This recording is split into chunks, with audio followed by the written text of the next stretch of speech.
Okay, I'll quickly demonstrate how to stack multiple image or video tracks on top of each other, but also to adjust their sizes so that you can move them around the canvas and get them to display at the same time. So first thing is I have 4 image files on something completely unrelated I was working on, and I'll go ahead and just add my extra tracks that I want right here. So we'll just call this one video 3. Maybe I'll just do 3. But you could do more at the same time as well, right? So I'll just go ahead and drag these, one in track 1, the other one in track 2, and the other one in track 3, right? So I think that you're familiar with this part up until now, but the issue that I think you're facing is that when you press play, it's just displaying whatever image is stacked on the top layer, right? So you're not getting those images beneath it. So all we need to do is just resize the images and then move them around the canvas so that we can position them to show multiple images at the same time.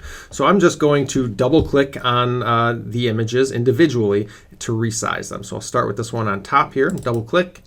You want to be over here on the, you've got a lot of color options here, cropping. I'm going to be over in the transform, right? And in the transform tab, I'm just going to click here on the corner of the image, and you can see that I'm starting to shrink it down in size, and then I'm going to move it elsewhere on the canvas. So let's say I want one over there. Save changes. Now I'm going to double click on the next layer, which is this green one, and exactly the same thing. I'm going to shrink it down to the size that I want, and you can start to see what's happening here. Okay, and then we'll try with that last one, save changes, double click the other layer, and shrink it down to the size that you want. You can have them so that they don't overlap at all, or you can have some overlap in there depending on what style you're going for. Something like this, save changes. So now when I back up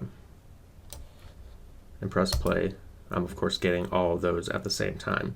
And then if you wanted to get a little more fancy, you could go to the individual layers and go over to animate or animation, and then you could click on, say, like this layer and have it like it's going to start at this position, right, with the x coordinate at 45 and the y coordinate at 25. So if you wanted it to move slightly to the, let's say we wanted this one to move slightly to the right, we could have the x coordinate change to something like, let's try 35. Oops, I should have. So that's where it starts, but I want it to end at, say, 35. Save. And then I'm going to have the green one. Now I'm on the green one.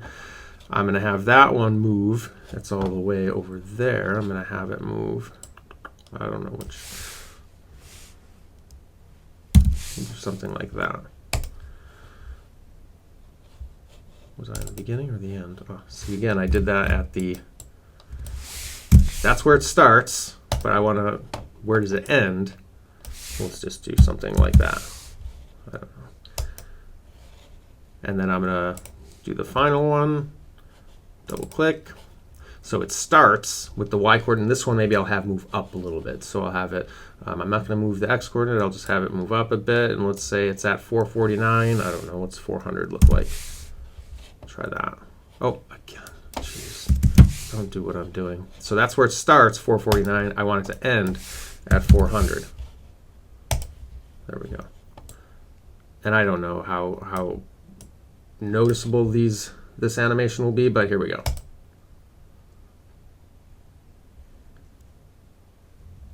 Okay, so something like that. You would probably want to make yours a little bit, as you can see, my small adjustments didn't really amount to very much, so you would probably want to increase the numbers that you moved it around. But that could then achieve that Ken Burns effect, they call it. All right, I think that accomplishes what you were looking for. If you have any other questions, just let me know.